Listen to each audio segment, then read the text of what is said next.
Exercise 1. It's time to recognize your fears and face them directly, then alter the viewpoint you have for each fear, to embrace an abundance mindset instead of a fearful outlook. Step 1. Compile a fear inventory. Let's clear our minds by jotting down all the fears swirling within us onto paper. This is a highly informative and effective activity for self-reflection. This task not only unveils your emotions, but transforms them from daunting thoughts to simple words on paper. Extracting thoughts from our minds and putting them on paper allows us to move forward consciously. No specific rules exist for listing your fears. The essential element is to release them onto paper. Are you afraid of failure? Do you fear looking foolish? Are you anxious about judgment? Do you worry about financial loss? Are you afraid of disappointing your family? Or perhaps you hesitate to take the initial step toward your meaningful mission. Step 2. Articulate the fears. Limiting beliefs are constraining beliefs about yourself that are fundamentally untrue.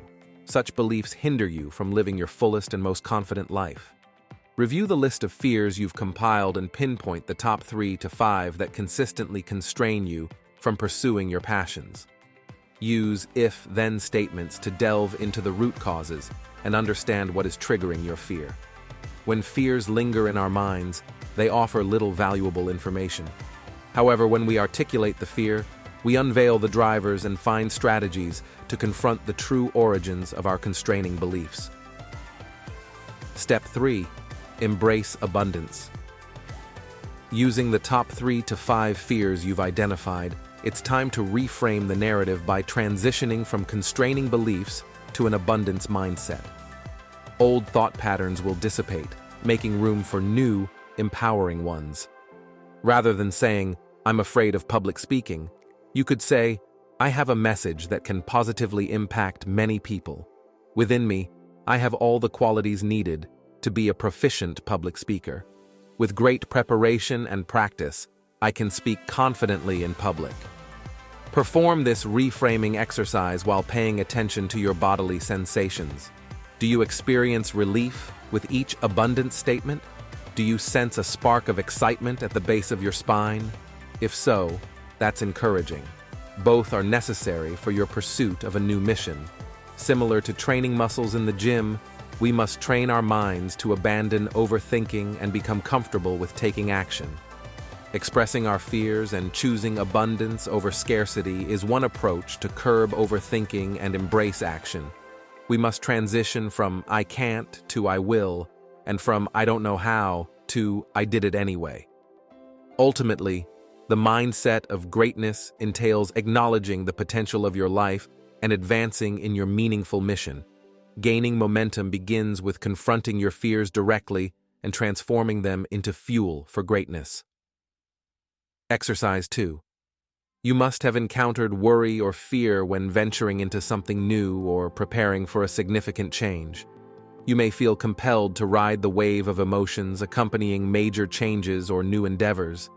But this is a misconception. With strategic planning, we can learn to manage the wave of emotions and proceed peacefully and firmly. In this upcoming exercise, we'll learn to address our concerns to bolster our mission. Step 1. Scrutinize the issue. Examine your problem with a degree of detachment that might initially feel uncomfortable. The initial step involves fearlessly and honestly scrutinizing your problem. Start by jotting down anything causing concern, even if it seems personal or private. Write down all the thoughts currently clouding your mind. The objective here is not solely to clear your mind of worries, but also to outline the worst possible outcomes for each worry. As you document each concern, ask yourself, what is the worst that could potentially happen? For instance, if pursuing your true passion makes you worry about losing your job, write it down explicitly, acknowledging the worst-case scenario. Step 2. Acknowledge the worst outcome. After documenting each concern and its worst possible outcome, the subsequent step is to accept that the worst might indeed occur. This acceptance is crucial for relaxation. When fear distracts our minds, it hinders focus, confident decision-making, and a clear understanding of the challenges ahead. The positive aspect is that once we stop resisting scenarios that induce fear, we begin to relax. Our problem-solving capabilities kick in, enabling us to progress more swiftly in our meaningful missions. Take a moment for each issue listed in the first step of this exercise and delineate how you will accept it. You may find relief in your body as you do this, surprising you with the ease and speed of the process. Step 3. Diminish the problem. In the final stage of this exercise, invest time in exploring ways to ameliorate the consequences of the worst outcome. While it may seem redundant, as we've already accepted the worst-case scenario, this step holds transformative potential. Here, we aim to minimize the problem. Concentrate on the future, discard hypotheticals, blame, and shame. Ask yourself, how can I mitigate these consequences? Devote adequate time to assess each issue and worst-case scenario you've accepted, noting down strategies to improve each situation and reduce the impact. In conclusion, this exercise serves not only to document real concerns and potential consequences of risks, but also to approach our fears objectively and with detachment. With a bit of planning, fears will dissipate, making room for action and a genuine sense of tranquility. Exercise 3. How often have you succumbed to a critical or despairing voice in your mind? Fortunately, there's a method to coach yourself to handle your inner critic and escape the quicksand of negativity. In this exercise, we'll transform how we speak to ourselves by utilizing third-person pronouns in our names. Speaking to ourselves in the third person not only diffuses stress, but can genuinely alter our mindset from "I can't" to "I can." When we address ourselves as we would a beloved friend, we gain control over and engage with negative thoughts instead of letting them dictate our thoughts. Step 1. Recognize the loop. Chances are you have a script replaying in your mind during periods of personal stress. Statements like, "I won't make it," or "I lack what it takes," or "Everyone will ridicule me," or "I'm not intelligent enough," or "I'm inadequate." These are likely remnants from significant emotional experiences in our youth or inherited from our parents. It's time to acknowledge these thoughts and make the unconscious conscious. Take a moment to make these negative thought loops explicit by writing them down. If you have multiple recurring thoughts undermining your confidence, take a moment to document them all. Step 2. Evaluate the exaggeration. Negative chatter typically involves exaggeration. For instance, if one of your recurring thoughts is, "People are always looking and laughing at me," examine this statement critically. Start by focusing on the term always. Always implies every moment, every day. Do you genuinely believe, on a conscious and rational level, that the source of your fear occurs every moment of every day? Chances are, you do not. Recognizing this exaggeration is crucial because once we realize the hyperbolic nature of the thought, we gain more control over our reactions. We transition from the quicksand of chatter to a space where we can move forward freely. For each loop documented in the prior exercise, take a moment to identify hyperbolic or exaggerated elements. Since these loops often replay automatically during stressful situations, consider that your success rate is likely higher than your failure rate. Next, stand in front of a mirror and pair each negative loop with a confidence-building statement. Use your name and say out loud these statements. Speaking to ourselves as we would to someone we love effectively distances us from stress, fear, or pain.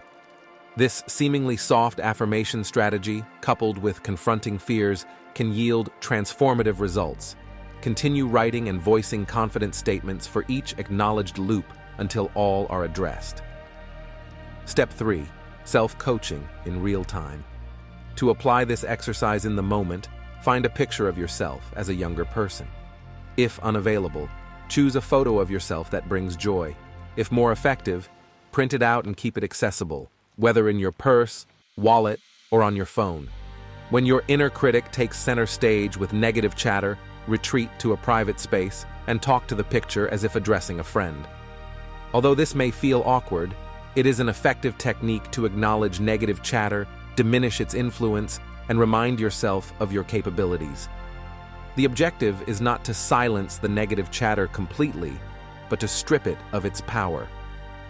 Affirming confidence is a potent tool to counteract negativity and can be used whenever negativity threatens to hinder your actions. Step 4. Engage your inner critic. Stress will arise in situations beyond our control. Rather than reliving stress by replaying memories or listening to internal chatter on autopilot, regain control and neutralize the toxicity. Ask yourself whether you are leading a safe and comfortable life. Challenge yourself to move beyond insecurities, fears, doubts, and anything holding you back from greater joy. Every significant achievement emanates from overcoming insecurity. Lean into your insecurities and commit fully to making your unconscious chatter conscious. This exercise is not just about affirmations, it's about embracing fear until it dissipates. Power emerges when you move beyond negativity. Remember, you are loved, you are worthy, and you matter. It's time to embark on something extraordinary. Exercise 4. Anxiety is not a monster in the closet. It is part of human instinct to avoid actions and emotions that frighten us. I don't know anyone who eagerly walks into intentional discomfort. The issue arises when we evade our anxieties, preventing us from experiencing true happiness, as we are aware that something is hindering us from reaching our utmost potential. Even if we attempt to overlook it, it will eventually surface. Step 1. Envision triumph. In the first exercise, you cataloged all your anxieties and recognized their role in hindering your abundance. Revisit this list and pinpoint those that have been most incapacitating over time. For 3 to 5 minutes, permit yourself to confront these debilitating anxieties. The essence of this exercise is to enable yourself to contemplate situations that trigger your most significant and burdensome anxieties. Allow room for your body's reactions. Acknowledge your inner exaggerations and endure any overwhelming sensations. As you go through this, inhale and exhale while imagining the undulating waves of an ocean. Picture your anxiety as that wave. Initially, fear crashes forcefully, but then it recedes. When we acknowledge our anxieties and practice confronting them, they gradually diminish. Visualize yourself engaging in something that induces fear. Mentally register any changes in your body. Let's say social anxiety is preventing you from going to the gym, an activity you used to enjoy. Envision preparing for the gym. Picture driving there. Visualize entering the gym. See yourself greeting people. Observe yourself stowing your belongings in a locker. Picture yourself choosing the perfect playlist and inserting your earphones. Envision grabbing your workout journal and heading to the weights or cardio section. Visualize the post-workout feeling. You're sweaty, but accomplished. Picture the smile on your face as you drive home. When you visualize overcoming your fear, you may experience bodily reactions like sweating, shortness of breath, etc. That's normal. Your objective is to reach the other side of this fear in your mind's eye. Strive to maintain calm and deliberate breathing. Inhale for 4 counts, hold for 4 counts, exhale for 8 counts. Then take a moment to acknowledge the courage displayed while confronting your fear. Step 2. Reward yourself. Immerse yourself in an activity you love for 30 minutes. Do you have a passion for painting? Dance? Do you have a close friend you enjoy FaceTiming? Do you have a preferred meal you love to eat? Do you relish hitting a boxing bag in your basement? It doesn't matter what it is. Give yourself the opportunity to relish something delightful for the next 30 minutes. Engaging in activities we love builds confidence and enhances our sense of capability. Step 3. Take a small stride forward. After challenging yourself with your fear and rewarding yourself, it's time to take a modest step forward. At this point, you should be well prepared for this. Using the gym scenario, consider contacting a few gyms in your vicinity and inquire about peak times. Are there any classes that can be converted into one-on-one sessions? We don't need to be instantly prepared to take giant leaps. We just need to take a small step forward. Small steps accumulate over time, and every action, regardless of how minor it seems, is meaningful. Dedicate some time to identify a few small steps you can take, then execute at least one to progress. After completing that small yet significant step, take a moment again to appreciate your courage. Conquering our fears demands both thoughtful contemplation and action. We cannot fully commit to our aspirations and find the courage to invest in ourselves without doing both. Exercise 5. Step 1. Seek inspiration. You likely already have influencers in your field or the field you aspire to be in. If you're conscious or competitive, you may have already assessed who's out there. Identify individuals engaged in what you wish to pursue. Observe them. Analyze them. Discover who motivates them. Identify their mentors, then scrutinize them. Follow them on social media, listen to their podcasts, or read their books. If they're not public figures, reach out to them and request an interview. This is your chance to conduct research and discern what drives them, deciding which qualities you want to embody. After several weeks of studying your role models, jot down the characteristics and traits that you wish to assimilate. Are they fearless? Do they persevere? Can they transform failure into a stepping stone to success? Utilize these findings to identify precisely what you desire. Step 2. Visualize. Every night. I encourage you to visualize your desired activities nightly. You can even use affirmations. Reflection and self-talk can help us significantly, just as we can make ourselves feel bad about things that never transpired. We can also make ourselves feel powerful and self-assured. Step 3. Find your emblem. After studying accomplished individuals and visualizing your own success, you are well on your way to conquering fears that may threaten to derail you. Find an object that will help manifest your alternate self. Embrace a superhero persona.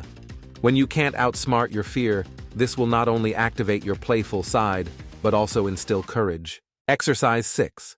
Understanding our fears can fortify our resilience, enhance our creativity, and even boost our emotional intelligence. Step 1. Recognize your triggers. Once you comprehend what causes you anxiety, you can channel that energy in a positive direction. This understanding can shift us from feelings of scarcity to feelings of abundance. To start, list 3 to 5 of your known anxiety triggers. Do you become anxious when your boss schedules an impromptu meeting? Do you experience fear when plans change suddenly? Whatever it is, document it. Following that, jot down a recent thought or memory that induced anxious feelings. Don't just note, dinner last Wednesday. Write a paragraph or two elucidating these thoughts and memories. Now, document your current emotions as you relive these memories. Do you feel disoriented, sad, angry, whatever it is, put it in writing. Spend some time sitting with these emotions. Remind yourself that these feelings of discomfort, fear, or anxiety are survivable. In doing so, we are conditioning the muscles of our resilience. Step 2. Recollect your joy. Next, record 5 joyful, amusing, thrilling, or happy memories. And as before, be detailed. Note as many details as possible. What you wore, who you were with, and how your body felt. Next to each of these memories, list any scents associated with them. Fragrances are powerful and can help evoke the positive emotions linked to these memories. If one of your memories involves the triumph after a 12-mile hike to a scenic viewpoint, what scents are connected to that? Sunscreen, nature, campfires, the rubber grip on your walking stick. If you have a memorable experience of visiting Disney World as a child, what aromas do you recall in the air? Main Street Bakery, roasted nuts. Whatever you remember, note it next to your joyful memory. Finally, record how you felt during each of these moments. You may start to feel positive just by engaging in this exercise. You might find yourself smiling as you write. Allow these positive emotions to envelop you. If you experienced triumph or contentment, elation, or complete relaxation, permit yourself to relive those feelings repeatedly. Step 3. Counteract the triggers. Now that you've delved into both the joyous and the anxious aspects, it's time to formulate a plan to counteract your anxiety triggers. First, revisit the list of memories you compiled in the initial fear transformation exercise. For each memory, consider how you can condition yourself to experience positivity amid anxiety. For example, the next time an unexpected meeting makes me feel overwhelmed and angry, I will not resist those feelings. I will acknowledge them and allow myself to experience them. Subsequently, I will remember one of my happiest memories, and I will recall the happiness, relaxation, and peace I felt. Instead of fixating on the negative and scarcity, you will focus on the positive abundance. Is there an essential oil, candle, or room spray that you can keep readily available? Find these items and designate a place to keep them, whether it's in your car, home, office, or all three. Anxiety serves as a signal. It is an emotion that alerts us to the need to find solutions, a different path, or even to establish new boundaries. If we deny ourselves the opportunity to feel it, we deny ourselves the chance to become more empowered and resilient. By leaning into discomfort and coupling it with joy, we become a force that can progress even amidst overwhelm or anxiety. What could be more beneficial for our meaningful missions, deserving of more? Many of us have been presenting thimbles to the heavens because we believe that's all we merit. We've let fear take the lead because we assume that our fears and doubts merit center stage. They don't.